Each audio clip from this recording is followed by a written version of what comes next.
केन्द्रापड़ार डेराबिस अंतर्गत गिरिगोला ग्राम पूजा पाउछंती माँ छिन्नमस्ता देवी।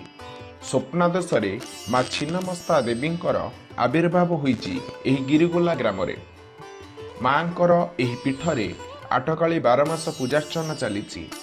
आखपाख 10 खंड ग्रामर लोकमानंकर माँ अधिष्ठात्री देवी। किंबदंती कहे डेराबिस अंचल रोग व्याधि मड़क दुखरे लोक माने कालातिपात करुथिले। ठीक सेही समय रे माँ छिन्नमस्ता देवी स्वप्नादेश आविर्भाव होइथिले। प्रथमे गछमूल माँकर पूजार्चना चलीथिला। एहापरे चाल घर पर एक प्रस्तर मूर्ति स्थापन पूर्वक एक नूतन मंदिर मध्यरे माँकर उपासना करा जाउछि। माँ छिन्नमस्ता देवी पीठरे बारुणी स्नान यात्रा संपूर्ण नियारा। ये संबंध रे ग्रामवासी माने मत दियंती। ठाकुराणी माँ छिन्नमस्ता ये बहुत पुराना ठाकुराणी एक गछमूल थिले। आज जने बाबा ताकू आसी आविर्भाव करथिले। 3 दिन धरिक यज्ञ हला। ये बारुणी रे आरंभ होइतला से यज्ञ। सेति पई ए बारुणी रे तंगर उटा महायात्रा चली प्रति वर्ष 1990 मसिया रे काम चली। 1990 मसिया रे पूजा करी आसुके ठाकुराणी आ बाबा खलार से तो छथनि आगर प्रत्यक्ष देवता आ ये बहुत लोक समागम होती। आ गोटे गछमूल थिले ठाकुराणी माटी हुंका पोती पड़थला। गोटे राहा डिंगा बोली मौजा अच्छी आम झंकड़ पाखे आकुरी बाबा बोली जन तांको स्वप्नागत है ठाकुराणी अच्छी मत उद्धार कर। से आकुरी बाबा ये आसी जब देखा देखी जंगल फंगल सफास करी ब्राह्मण मान डाकी मुझे आसी ये 3 दिन धरिकी 108 अंडे ठाकुराणी स्नान है। ठाकुराणी बाहर माटी बाहर 108 अंडे स्नान करागला। 3 दिन धरिकी यज्ञ करागला। ग्रामवासी उद्यतार सब कार्य चलला। एवं ग्रामवासी उद्यतार सब कार्य चलुची। ग्रामवासी सहयोग चली। ठाकुराणी प्रत्येक ठाकुराणी बहुत दूर बहुत लोक पचारि पचारि कहती ग्रह इष्ट खंडन पर पूजा अर्चना करती। अमावास्या दिन पणा दि जाए पणा दे तार मनस्कामना पूर्ण कर ठाकुराणी।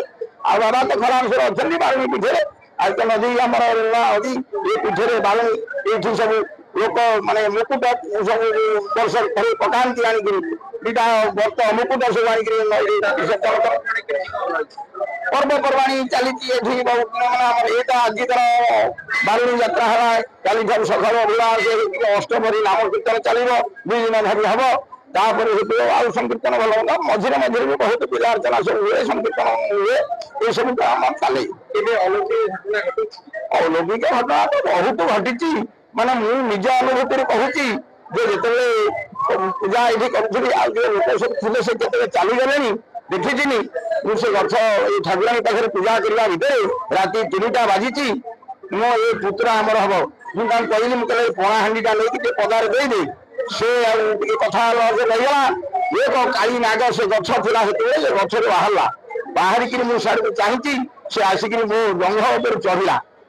एत बड़ कला नाग देखी जो मैंने सब देखी आउ भी अच्छा देखी से साप चढ़ी जब आगू को गला मुझे जापर मुझे अरे सल सल लगे तो मो देह मुझे कौन है साप अरे मुझे कहली पुतरा रजा देखिलु से साप आस मो चलला चढ़ी जाई पणा हांडी उपरको चढ़ला। पणा हांडी उपरको चढ़ला मुझे कहली मुझे रे तुझे पणा हांडी की मुह मारिदेबू मारा हो पाइपर तेणु रह मुझे दौची पणा हांडी किसी अंश मुझे बाहर कर से कौन को लेकिन थोड़ी पत्र देहरे आपण तो देखी ना जी देखी से जाने आपण को मिछ मत सत से साप सेठू गला से पणा पत्र देहरे मुह मारा मारिक आपे आपे कहारी किसी करनी गछ को चढ़ीगला पणा नाग। ये हूँ एक अलौकिक घटना मोर अनुभूति निजर आ जो मैंने देखी से मैंने देखी ये सब जिन ये ठाकुराणी ये महिमा आ ये ठाकुराणी जी डाकी जो कार्य डाकी तार निश्चित कार्य पूर्ण होती किसी निश्चित भाव ठाकुराणी तार मनस्कामना पूर्ण नीतिकांति चली। बर्तमान सका ठाकुराणी महास्नान करागला। ठाकुराणी हाँ ठाकुराणी महास्नान करागला। सका आमर जो महादेव अच्छा अभिषेक करागला वेशभूषा करागला। सब पूजा अर्चना है गाधा बेल समय नीतिकांति मान अन्न धूप କରାଗଲା। ଏଇ ସନ୍ଧ୍ୟା ବେଳେ ବାଳ ଭଗବତୀଙ୍କ ସନ୍ଧ୍ୟା ଆଳତୀ ହେଲା। ତାପରେ ଏବେ ଠାକୁରାଣୀଙ୍କ ପାଖରେ ଚଣ୍ଡୀ ହବ, ହୋମ ହବ, ତାପରେ ପଣା। ମୁଁ ଏଇ ନିକଟବର୍ତ୍ତୀ ମୋ ଘର, ମୁଁ ଜୟନ୍ତ କୁମାର ରଥ। ଏଠି ଆମର ଦୀର୍ଘ ଦିନ ହେଲା ବାରୁଣୀ ଯାତ୍ରା ଚାଲିଛି। ବାରୁଣୀ ଯାତ୍ରା ପ୍ରଥମ ଦିନ ଆମର ଏଠି ଲଉଡି ଖେଳ ପ୍ରୋଗ୍ରାମ ହଉଛି। ଆମର ମାଙ୍କର ମୁଖ୍ୟ ଯାତ୍ରା ଆଜି ଦୀର୍ଘ ଦିନ ଧରି ଚାଲିଛି। ଏହାର ବହୁତ ମାହାତ୍ମ୍ୟ ଅଛି, ଆଉ ମାଳିକାରେ ବି ଜାଗାର ମାହାତ୍ମ୍ୟ ବହୁତ ଅଛି। ତେଣୁ ଲୋକଙ୍କର ଏଇ ବାରୁଣୀ ଉତ୍ସବରେ ବହୁତ ଯୋଗଦାନ କରୁଛନ୍ତି। ତେଣୁ ଆହୁରି ଆଗକୁ ଠାକୁରଙ୍କ ବହୁତ ଉନ୍ନତି କରୁ ଆମେ ଠାକୁର